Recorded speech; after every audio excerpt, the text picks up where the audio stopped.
어, 이번에 그 만찬을 여러분들이 이렇게 섬겨주셨는데 그 수고했던 모든 분들, 함께했던 모든 분들 우리 서로 격려하는 의미로 박수 한번 하십시다. 감사합니다. 사진 잘 찍히신 분들은 한턱 내야 되겠죠.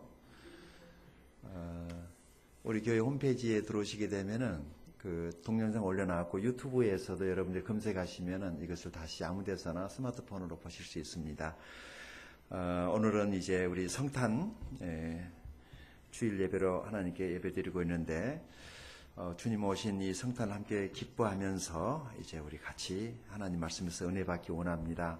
설교의 황제라고 불리운 스펄전 목사님은 거듭난 그리스도인들에게는 모든 날이 성탄일이어야 한다라고 하는 유명한 말을 했습니다. 그렇죠. 우리 예수 믿은 사람들, 구원받은 사람들에게는 특별한 한 날이 아니라 모든 날이 예수님이 오시는 날이고, 그래서 모든 날이 기쁨의 날이고 승리의 날이 되어야 될 줄로 믿습니다. 그러나 인생을 살다 보니까 여러 가지 생업이라든지 크고 작은 일들 때문에 우리 마음이 아프고 다치고 속상함이 있었을 것입니다. 하나님의 이루하심과 하나님의 만지심이 여러분에게 있게 되기를 바랍니다. 이제 오늘 말씀을 보면서 우리 함께 한 해를 정산한다라고 하는 그런 의미에서 이 말씀의 은혜를 같이 나눌 수 있기를 바랍니다. 여러분 한번 우리 생각해 보십시다. 금년 한 해 이제 오늘 예배 드리고 나면은 한 번 주일 예배를 남겨두고 있습니다. 무엇을 해야 할까요? 2013년도를 내다보면서 이 남은 시간 동안에 우리가 해야 될 일이 있다면 무엇일까요? 우리 한번 한 해를 돌아다보는 시간이 될 수 있길 바랍니다. 스스로 한번 우리 체크 한번 해보십시다. 금년 한 해 동안 나의 예배 생활은 어느 정도였는지 점수를 준다면 내가 내 스스로에게 한번 냉정하게 한번 여러분이 한번 점수를 한번 먹여보시기 바랍니다. 누구 다른 사람 보여줄 것 아니고 제출할 것 아니니까. 두 번째, 나는 하나님 앞에서 한 해를 살아오면서 어느 정도 진실되이 살아왔는가 한번 냉정하게 살아계신 하나님 앞에서 내가 타인에 대하여 내 자신에 대하여 내가 했던 말에 대해서 어느 정도 책임을 지고 어느 정도 달성하며 살았는가 한번 생각해 볼 수 있기 바랍니다. 또 있습니다. 나의 헌금 생활은 어떠했는지. 연초면 한 번씩 작정하는 선교헌금부터 시작을 해서 11조 감사헌금, 이 모든 감사 생활에 나는 정말 하나님이 기뻐하실 만큼, 아니 하나님이 더 많이 나를 축복하실 수밖에 없도록 내가 믿음으로 작정했던 것보다도 주신 것보다도 더 많이 했는지, 아니면 당연히 해야 될 그 삶의 의무조차도 하지 못했다면 남은 시간 동안이라도 이런 것들을 정산을 했을 때에만 2013년도를 우리가 희망을 가지고 내다보지 않겠습니까? 또 있을 것입니다. 나의 봉사생활. 나는 교회 봉사를 어느 정도 했는가? 나는 또 있습니다. 영적 성장을 위해서 어느 정도 훈련에 참여했고 내가 개인적으로 주님을 알아가는데 얼마나 많은 시간을 투자했고 나의 큐티 생활, 나의 제자 훈련이나 나의 신앙 훈련을 어느 정도 했던 금년 한 해였는가 한번 냉정하게 한번 생각해 보면서 내년에는 나의 이런 부족 부분들을 어떻게 채워갈 것인가. 바로 이런 것이 하나님 앞에서 예배하는 예배자의 바른 자세가 아닐까. 가족들을 향한, 교회 지체들을 향한 나의 마음은 어느 정도 표현되고 있었는가. 아직도 그 이기심에 사로잡혀서 나 중심의 신앙생활을 하고 있지는 않았는가. 이런 것들을 한번 냉정하게 생각해 보시면서 주님 앞에서 내 자신을 돌아다보고 내년도에 하나님이 주실, 나에게 주실, 우리 가정에 주실 은혜와 은총을 한번 내다보면서 믿음으로 다시 한번 하나님 앞에 엎드려 나아가는 복된 시간 될 수 있기를 바랍니다. 여기 오늘 말씀을 보게 되면은 여기 2장 1절에 이렇게 시작을 합니다. 헤롯 왕 때에 예수께서 유대 베들레헴에 나셨다라고 이렇게 이야기를 합니다. 자, 한번 생각해 보십시다.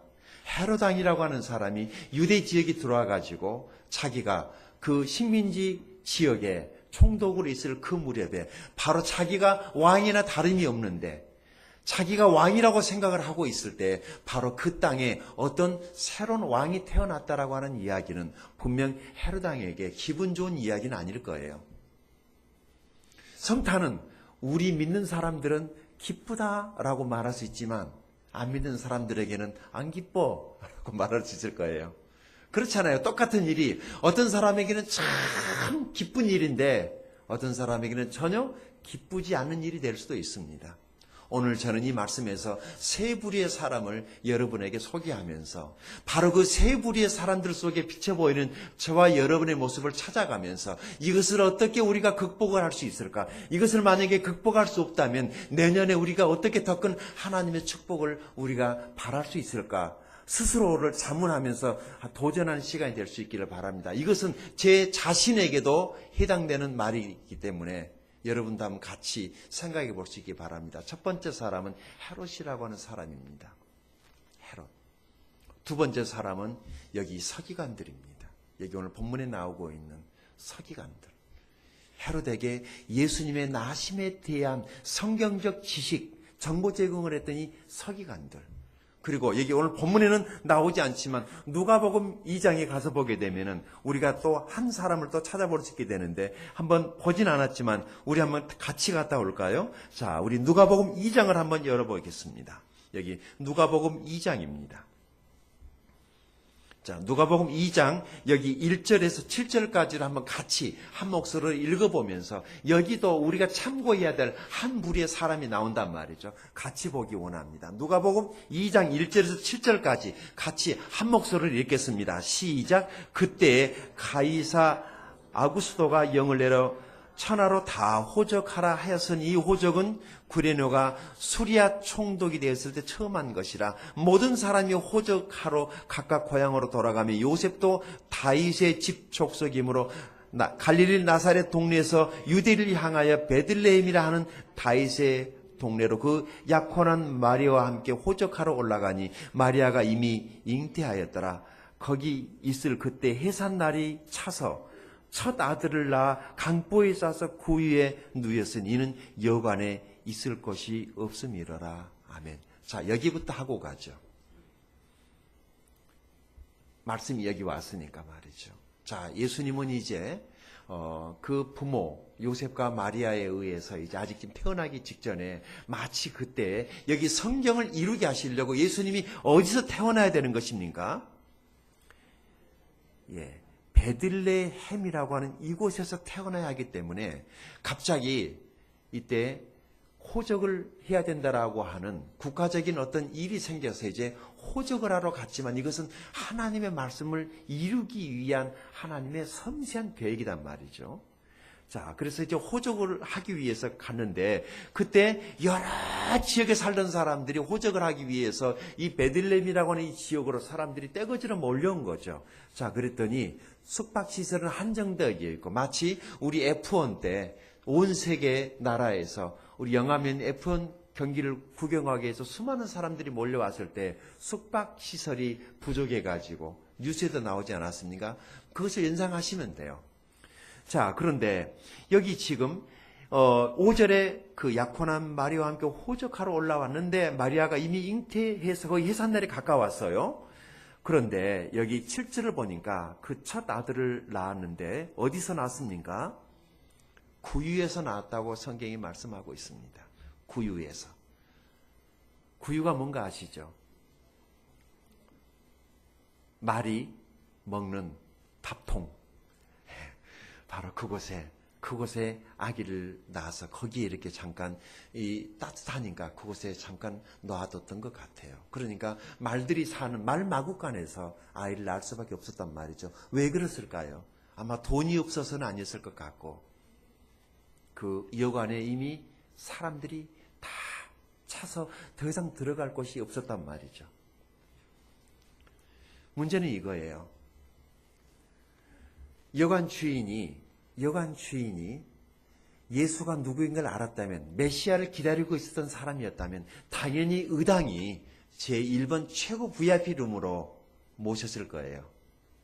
그러나 메시아가 이 땅에 찾아오시던 그날 밤에 그때는 메시아가 이 세상에 오셨음에도 불구하고 그 메시아가 누구인지조차 또 몰랐던, 그저 아마 이렇게 생각을 했겠죠. 어쩌다가 수많은 사람들이 숙박시설에 숙박업소에 몰려오니까 그저 프리미엄 두둑이 받고 기회는 이때다, 까짓것 이번 기회에 목돈 한번 잡아야지 라고 그리스도가 오신 줄 알았지만은 어쩌면 이미 그냥 그리스도가 아니더라도 여자가 해산의 날이 가까워서 임신한 여자가 해산할 그 시기가 가까이 와가지고 몸부림치는 상황이었다면, 아마 정상적인 사람이었다면 여관 주인이 방 하나 정도는 내줄 법도 한데 이 여관 주인은 그럴 마음조차도 없었단 말이죠. 이것은 이 세상을 살아가고 있는 일반적인 사람들의 모습일 수 있습니다. 눈앞의 이익 때문에 타인에 대한 배려가 없는 세상. 여러분, 바로 우리가 살고 있는 지금 이 시대도 이와 다를 바 없다고 생각을 합니다. 그러나 우리 예수 믿는 사람들은 뭔가 좀 다른 삶을 살아야 되지 않겠습니까? 성탄의 가장 기본 정신은 주는 것이라고 저는 그렇게 생각을 합니다. 하나님이 세상을 이처럼 사랑하사 독생자를 주셨으니, 요한복음 3장 16절 말씀 아닙니까? 금년 한 해 동안 우리가 한 가지 체크를 해야 될 것이 있다면, 나는 얼마나 주는데 나는 얼마나 후한 삶을 살았는가를 한번 점검해 보았으면 좋겠습니다. 나는 받기를 더 좋아했는가, 주기를 더 좋아했는가? 여러분, 어떤 사람이 진짜 부자인 줄 아십니까? 줄 수 있는 마음을 가진 사람. 많이 가진 사람이 부자가 아니고 자기 것을 타인과 나눌 수 있는 그 사람이 부자입니다. 이 세상에는 많이 가지고도 거지 같은 사람들 너무도 많이 있죠. 움켜쥐려고만 하는 사람들, 손이 오그라붙어서 펴지지 않는 손 마른 사람, 예수님이 오셔서 펴주지 않습니까? 여러분, 그 사람의 손이 왜 그렇게 오그라져 붙은 줄 아십니까? 그저 움켜쥘 줄만 알았지 한 번도 타인을 위해서, 다른 사람을 위해서 자기 것을 내어준 적이 없었던 그 사람의 이 손 마른 자는 다른 것이 아니라 그 사람 마음이 그렇게 오그라붙은 것입니다. 자기 욕심에, 자기 이기심의 노예가 돼가지고 한 번도 다른 사람을 향해서 밥 한 끼 사줄 수 있는 마음의 여유가 없는 사람. 그렇게 하나님이 부어주시고 쏟아 부어주시고 또 주시고 또 주셨지만 타인을 향해서, 이웃을 향해서 단 한 번도 자기 주머니를, 자기 마음을, 자기 손을 열 수 없는 그 사람이 바로 손 마른 사람이 아니고 누구이겠습니까? 우리 예수 믿은 사람은 타인에 대해서 기꺼이 지갑을 열고 마음을 열고 그들 곁에 다가설 수 있는 그런 사람들이 될 수 있기를 바랍니다. 록펠러라고 하는 사람은 세 가지의 기적의 주인공이라는 말이 있습니다. 첫 번째 기적은 역사상 가장 가난했던 사람이 가장 부유하게 되는 것에 있어서의 기적이라는 말을 합니다. 두 번째 기적은 역사상 가장 많은 돈을 다른 사람들에게 나눠주었다는 데 있어서의 두 번째 기적이고, 세 번째 기적은 그가 98세까지 장수를 했는데 그때까지도 치아가 하나도 상하지도 않은 채 젊은이 치아를 가지고 살다가 죽었다라고 하는 거예요. 그래서 사실 록펠러가 세계적인 최고의 부자였을 당시, 그때 당시 나이가 53살이었을 때 의사로부터 엄청난 충격적인 진단 결과를 판정을 받습니다. 당신은 이제 1년밖에 살 수 없습니다라고 하는 충격적인 진단을 받고, 그는 충격에 휩싸여가지고 이 청천벽력 같은 소리에 정신이 번쩍 들어가지고 그가 어머니가 물려준 가부와 다름이 없는 성경책 한 권을 자기가 들고 그는 그 성경에 집착을 합니다. 그리고 성경을 계속해서 읽고 또 읽습니다. 1년밖에 살 수 없다라고 그러니 할 수 있는 게 뭐 있겠습니까? 이 사람이 가지고 있는 돈밖에 없는데. 그렇지만 자기의 죽음 앞에 이 사람은 성경책을 들고 몸부림을 쳤다고 그래요. 그런데 다음 구절이 눈에 들어왔다고 그럽니다. 그것은 누가복음 6장 38절 말씀이에요. 주라, 그리하면 너에게 줄 것이요 곧 후이되어 누르고 흔들어 넘치도록 하여 너희에게 안겨주리라. 너희가 헤아리는 그 헤아림으로 너희도 헤아림을 도로 받을 것이니라 라고 하는 이 말씀이 자기 눈에 툭 튀어 들어왔다는 거죠. 그래서 밑줄을 그어놓고 그것을 벽에 써놓고 계속해서 암송하면서 그렇다. 그렇다. 이제 내가 해야 될 일 한 가지를 발견했다. 그것은 뭐예요? 그것은 주어야 되겠다라고 하는 생각을 하게 됐다는 것이죠. 그래서 록펠러는 그때까지 모으는 것에만 열중하고 그것이 전부라고 생각을 해서 모으는 재미로 살았단 말이죠. 그러나 하나님은 주라고 말씀하셨습니다. 그래서 어차피 죽을 텐데 그래서 주자. 어차피 1년밖에 못 산다는데 이제 나도 다른 사람에게 주는 삶을 살다가 죽어야 되지 않겠냐라고 생각하라고 그가 결심을 하고 그렇게 다른 사람들에게 베풀면서 1년을 지냈습니다. 죽었을까요? 안 죽었을까요? 그래서 또 1년을 어떻게 살아야 되기로 결심을 했어요? 또 1년 동안 열심히 한번 주어보자. 그리고 기회가 닿는 대로 가난한 사람, 어려운 사람, 그가 교회를 참 많이 세우지 않습니까? 뉴욕의 리버사이드 교회라고 하는 그 록펠러 교회도 록펠러가 지어서 그냥 그렇게 하나님에게 봉헌한 그런 교회 예배당이 있습니다. 록펠러 재단이라고 여러분 아시죠? 그 재단에서 만들어진 수많은 기부금으로 젊은 청년들이 거기서 난 장학금으로 공부를 하고 있고 그는 평생 주는 삶을 삽니다. 그리고 또 1년 동안 또 주었어요. 하나님이 그의 생명을 연장해 줬습니다. 그리고 또 1년을 또 나눠주기 시작을 합니다. 기쁘거든요. 모을 때도 기뻤는데 주어보니까 주는 것이 더 기쁘더라는 거예요. 그래서 이제는 모으는 기쁨에서 어떤 기쁨으로 삽니까? 주는 기쁨으로 1년을 살고 또 주는 기쁨으로 1년을 살고 주는 기쁨으로 1년을 살았는데 몇 년까지 사신 줄 아십니까? 장장 98세까지 살다 장수하고 죽었습니다. 우리도 록펠러처럼 있어야만이 주는 것이 아니라 내 마음이 열려 있으면 하나님이 나에게 주실 것도 준단 말이죠. 헌금에 원리는 이것입니다. 없으니까 못 주죠. 그 사람은 평생 하나님께 못 드리고 죽습니다. 왜냐하면 내가 드릴 마음이 없었거든요. 하나님 말씀 고린도 후서 8장을 시간 나면 집에 가서 꼭 읽어보시기 바랍니다. 할 마음만 있으면 있는 대로 할 것이요. 하나님은 없는 것을 받지 아니하시리니 내가 하나님께 드릴 마음이 없으니 하나님께서 나에게 주겠습니까? 헌금은 마음으로 하는 것입니다. 내가 할 마음이 먼저 있어야지 그 드릴 씨도 하나님이 준다는 것입니다. 저는 여러분이 그런 마음을 가지게 되기를 바랍니다. 하나님, 저도 하나님께 좀 드리고 싶어요. 하나님께 좀 많이 드리고 싶어요. 나 그냥 먹고 사는 것 뛰어넘어서 그것은 하나님이 당연히 책임져 주지 않겠습니까? 이럴 마음을 가진 사람들을 하나님 찾고 계시는 거예요. 그저 나밖에 모르고 그저 나만 잘 살면 그만이지라고 이웃에 대해서 손마른 자처럼 억울해져서 살지 않게 되기를 바랍니다. 록펠러처럼 주는 삶을 살도록 하십시다. 주는 사람이 부자입니다. 많이 가진 사람이 부자가 아니고요. 주는 사람이 부자입니다. 우리 갈 때는 다 주고 가십시다. 예수님처럼 말이죠. 목숨이라도 다 주고 가십시다. 우리 요한일서 큐티하고 계시죠. 요한복음 3장 16절에 그 다음 구절이 요한복음 3장 17절이 아니고 요한복음 3장 16절을 믿은 사람은 요한일서 3장 16절이 된다는 거 아십니까? 예수 믿고 구원받은 사람들은 이제 다른 사람에게 자기 목숨이라도 내어줘야 된다는 것이 성경이 우리에게 말하고 있는 것입니다. 그러나 준다는 것이 쉽지는 않지만 그러나 우리는 주고 베푸는 삶을 살아야 될 줄로 믿습니다. 눈앞에 있는 이익 때문에 메시아가 자기 집 근처 가까이 왔지만 그저 우선 그날 저녁에 수입을 올려야 된다라고 하는 이것 때문에 예수님을 자기 집안에 모셔드릴 마음이 없었던 이 여관 주인의 비극이 우리에게는 없게 되기를 바랍니다. 예수님이 오셨어요. 예수님을 우리 집 주인으로 모시고 예수님을 내 인생의 주인으로 모셔드리는 자마다 하나님께서 당신의 자녀라고 하는 권세를 주신다고 성경이 말씀하지 않습니까? 예수님은 오셨습니다. 예수님이 없는 사람들에게 예수님을 전하는 성탄절이 될 수 있기를 바랍니다.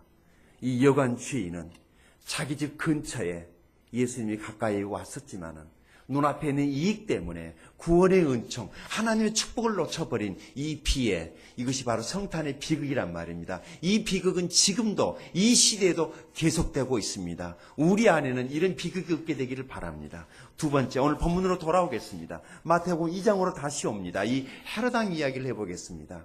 헤롯 왕은 어떤 사람입니까? 자, 여기 동방으로부터 박사들이 예루살렘에 와가지고 2절을 보니까 이 온 동네 방네를 다니면서 사람을 찾고 있습니다. 어떤 사람을 찾고 있습니까? 자, 우리 같이 읽어보십시다. 2절입니다. 시작. 유대인의 왕으로 나신 이가 어디 계시냐? 우리가 동방에서 그의 표를 보고 그에게 경배하러 왔노라 라면서 온 예루살렘을 다니면서 소동을 일으켰습니다. 박사들이 어디서 왔어요? 큰 동방에서 별을 보고 이 구도라고 하는 것이 바로 이런 것 아니겠습니까? 도를 구하기 위해서, 영생의 길, 구원의 길을 알기 위해서 박사들은 자기들이 하던 모든 일들을 다 내려놓고 생업을 내려놓고 그 구원의 길을 찾기 위해서, 영생을 찾기 위해서, 영원한 생명을 얻기 위해서 그들은 동방으로부터 얼마나 먼 곳으로부터 왔는지 모르겠어요. 산을 건너 위험을 무릅쓰고 바다를 건너고 강을 건너서 이 그리스도를 만나기 위해서 찾아왔었던 이 동방박사. 요즘에는 성탄 카드에 동방박사가 있나요? 보신 적이 있나요? 성탄 카드에 동방박사. 낙타의 모습도, 혹은 말구에 나신 예수님의 모습, 그리고 예수님의 부모의 모습이 성탄 카드에 있나요? 한번 생각해 보세요. 요즘 우리가 카톡으로 주고받고 있는 그 카드 속에 거기 무슨 별은 반짝이고 있는데 거기 예수님이 계시느냐 이거예요. 캐롤은 요란한데 성탄의 주인공은 없습니다. 카드에도 없습니다. 참 이상하죠. 주인 없는 성탄절입니다. 성탄절의 주인은 예수님입니다. 예수님이 없는 성탄절이 무슨 의미가 있습니까? 그러나 세상은 예수는 쏙 빼놓고 우리들끼리 즐기고 재미있게, 그리고 선물이나 주고받는 그런 성탄절로 전락하고 말았습니다. 여러분, 우리라도 회복시켜야 되지 않겠습니까? 분명히 말하십시다. 성탄절의 주인은 누구입니까? 성탄절의 주인은 예수님입니다. 우리 예수님이 나시는 것을 기념하기 위해서 성탄절이 있습니다. 그냥 별이 반짝이는 것 아니에요. 그냥 추리가 있는 것 아니죠. 그러나 사람들은 주인 없는 성탄절을 즐기고 있는 것입니다. 얼마나 황당합니까? 얼마나 어리석습니까? 혹시 우리 예수 믿는 사람들조차도 성탄절에 세상에 나가서 즐기고 교회는 텅 비어 있는 것 아닐까요? 바로 그런 피해가 오래전 유대 땅에 있었단 말이죠. 멀리 동방에서 별을 보고 박사들이 구세주 탄생을 알리는 별을 보고 정작 예루살렘에 왔지만 예루살렘에는 너무도 고요했습니다. 갑자기 영화가 생각이 지금 나는데 그 영화 제목이 킹덤 오브 헤븐이라는 영화가 있어요. 좀 다르게 묘사한 영화인데요. 그 영화도 이런 이야기예요. 정작 밖에서는 구세주 메시아를 알기 위해서 이렇게 먼 거리에서 구도의 여행을 하고 있었지만 예루살렘 성 안에는 고요했어요. 모르고 있었단 말이죠. 얼마나 황당합니까? 다시 말씀을 보십시다. 2절입니다. 유대인의 왕으로 나신 이가 어디 계시냐?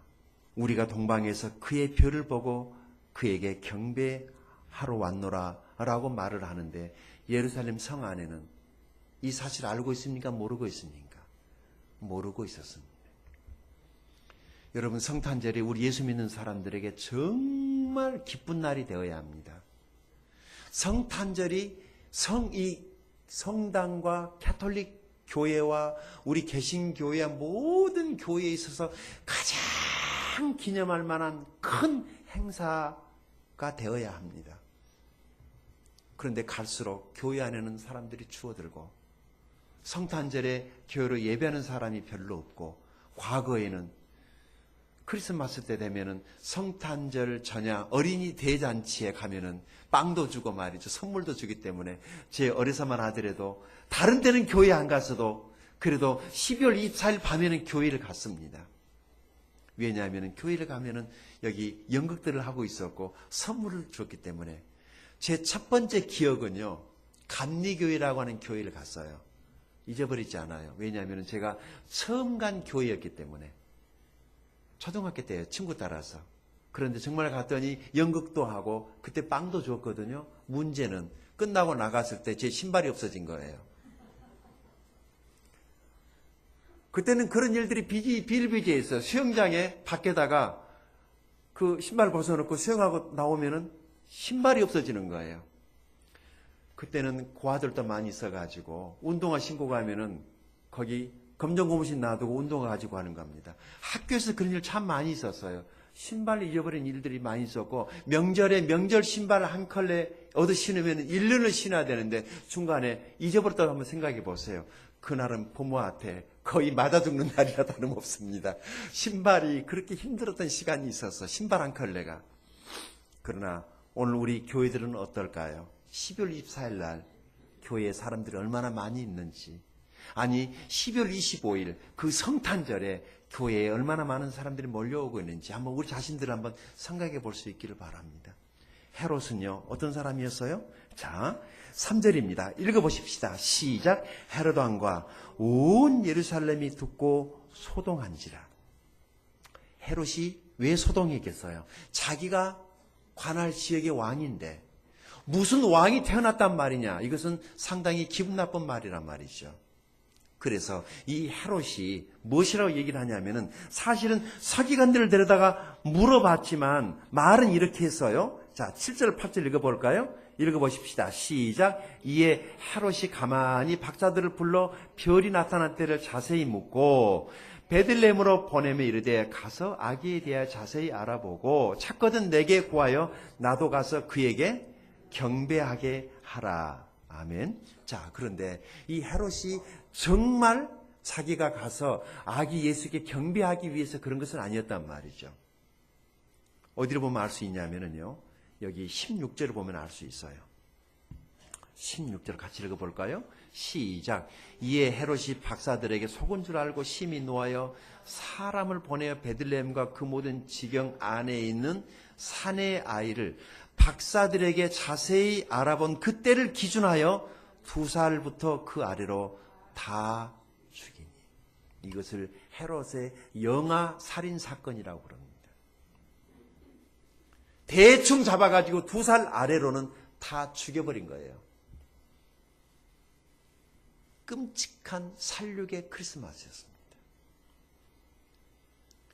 왜 이 헤롯이 살육의 칼을 들고 예수님 오시는 날, 예수님이 이 땅에 인생의 모습으로 오시는 그 성탄을 기뻐할 수 없었던 이 헤롯이 왜 칼을 들고 이 2살 아래로 이제 갓 태어난 어린 아이들의 생명을 이렇게 가차없이 살려가고 죽였을까요?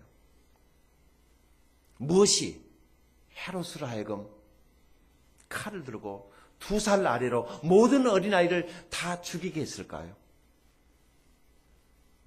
헤롯의 이기심이었습니다. 여러분, 사람의 이기심이 이렇게 무서운 거죠.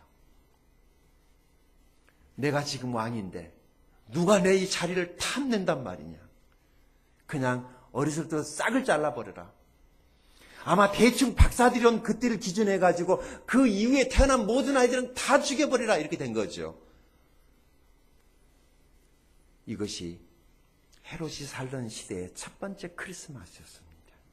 생각해 보십시다. 졸지에 아이를 잃어버린 부모의 마음 얼마나 찢어지고 아팠겠습니까? 눈에 넣어도 아프지 않은 자녀를 잃어야만 하던 이 부모들.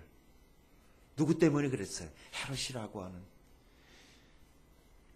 이 권력의 중심에 있는 사람들이 이렇게 자기가 가진 권력을 내놓는 게 힘들대요. 칼을 들고 살육을 하지 않습니까? 대통령이 바뀌었습니다. 우리가 찍었던 사람이 대통령이 안 됐을지라도 우리는 성경에 따라서 하나님이 세우신 나라의 임금들에게 순종해야 될 줄로 믿습니다. 거여가는 사람은 하나님의 뜻을 자초하는 거라고 그랬습니다.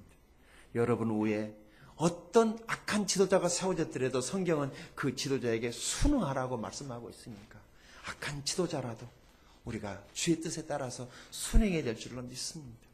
내 마음에 들지 않는 권위자라 할지라도 하나님이 세우신 권위자라면 그 권위에 순종하는 사람을 하나님이 보신단 말입니다.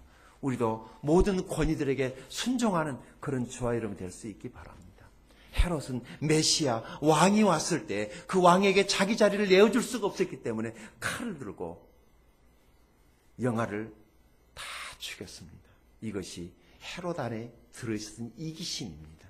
우리 안에 있는 이 이기심은 다른 사람을 죽인단 말입니다. 이 이기심을 내려놓고 주님 오신 성탄의 계절에 우리 마음속에 저 밖에 내리는 눈처럼 하나님 우리 마음을 저 흰 눈처럼 하얗게 저렇게 변화시켜달라고 기도하는 저와 여러분 될 수 있기 바랍니다. 마지막 한 부류, 그것은 서기관들입니다. 헤로당 밑에서 선부배가면서 권력의 하수인이 돼가지고 요즘으로 말하면 목사들이죠. 정권 밑에 그저 하수인 노릇하면서 그 사람들 비위나 맞춰주고 살아가고 있었던 이 서기관들을 보면서 우리가 한 가지 교훈 얻을 게 있습니다. 그것이 무엇입니까? 여기 4절입니다. 우리 같이 4절, 5절 한번 같이 읽어볼까요? 시작. 왕이 모든 대제사장과 백성의 서기관들을 모아 그리스도가 어디서 나겠느냐 물으니 이르되 유대 베들레헴이오니 이는 선지자로 이렇게 기록된 바. 그리고 6절에 어쩌고 저쩌고 하는 것입니다. 성경 말씀을 알았어요, 몰랐어요? 성경 말씀에 메시아가 어디에서 태어난다는 것이 기록이 되어 있었나요? 예, 알고 있었어요. 성경에 대해서 정확하게 알고 있었어요. 그래서 헤롯이 그런 성경 구절이, 그런 예언이 정말 있었던 것이냐라고 물어봤을 때 여기 대제사장과 서기관이 예, 그렇습니다. 여기 미가서에 이런 말씀이 있었습니다. 미가라고 하는 선지자가 오래전에 예언을 했는데 거기 유다 베들레헴이 가장 작은 고을인데 그 작은 그 고을 베들레헴이 결코 작은 고을이 아니다. 왜냐하면 그 작은 고을에서 이 세상을 다스릴 만왕의 왕이 태어날 것이기 때문에 라고 여기 기록되었습니다라고 성경을 가지고 왔단 말입니다. 여러분, 그러면 여기 이곳에서 목자가 우리 인생을 인도할 진정한 목자가 태어난다라고 이들이 알고 있었을 때 여기 동방에서 박사들이 그 왕이 태어나신다라고 하는 것을 별을 보고 찾아왔다라고 하면 누가 먼저 달려가야만 했었을까요? 우리가 아는 바대로라고 하면 당연히 대제사장이 먼저, 아니 서기관들이 제일 먼저 달려가서 이 사실을 확인해 보고자 했었어야 함에도 불구하고 이들은 머리만 알고 있었어요. 그러나 그 주님께 달려갈 발이 없었고 그 주님께 엎드리고 내어드릴 그들의 손, 마음이 없었단 말이죠. 동방에서 온 이방의 박사들은 보비압을 가지고 와서 그 왕을 경배하고 엎드리고 그 먼 길을 달려올 발을 가지고 있었고 자신의 귀한 것들을 내어드릴 손이 있었지만 그러나 이 서기관들 대제사장들은 머리로만 신앙생활을 한 것입니다. 혹시 우리도 그런 것은 아닌지 한번 생각해 볼 수 있기 바랍니다. 우리가 큐티하는 교회 아닙니까? 우리가 제자 훈련하는 교회가 아닙니까? 제 마음속에 찔림이 왔습니다. 혹시 내가 우리 교회 성도들을 머리만 지식적으로 성경 지식만 넣어주고 있는 목사는 아닌가? 이것을 삶의 현장으로 옮겨갈 수 있도록, 실행할 수 있도록, 적용할 수 있도록, 삶으로 그렇게 살아갈 수 있도록 훈련을 해줘야 되는데 그 훈련을 하지 않고 그냥 성경만 가르치고 있는, 지식만 가르치고 있는 것은 아닌지, 내년에는 좀 뭔가 우리 사역의 변화가 좀 있어야 되겠다라고 하는 그런 생각을 해보게 되는 것입니다. 여러분, 예수를 알면 믿어야 되는 것이고 믿었다면 예수님을 다른 사람들에게도 전해야 되는 것입니다. 제 말이 맞으면 아멘을 동의해 주시기 바랍니다. 예수님이 나를 구원하러 오신 메시아라고 하는 사실을 내가 정말 알고 믿었다면 이 메시아는 다른 사람에게도 전해져야 될 메시아입니다. 예수님을 전하는 주와 이름 될 수 있기 바랍니다. 그것이 성탄의 정신이라고 생각합니다. 나만 믿어 구원받는 것이 아니라 이제 다른 사람도 예수 믿어 구원받을 수 있도록 우리 주님을 전할 수 있는 성탄이 될 수 있기 바랍니다. 우리는 예수님이 오셨을 때 자기 집안에 들여 놓을 수 없었던 여관 주인의 피해를 받습니다. 두 번째, 헤롯 왕, 자기 이익심 때문에 죄 없는 영아들을 살해했던 이 헤롯의 이기심을 받습니다. 세 번째, 대제사장들과 서기관들의 모습 속에서 머리로만 신앙생활을 하고 있는 내 자신을 발견했습니다. 다 같이 기도합시다. 우리 하나님 앞에 이 세 가지 모습으로 살아가고 있는 우리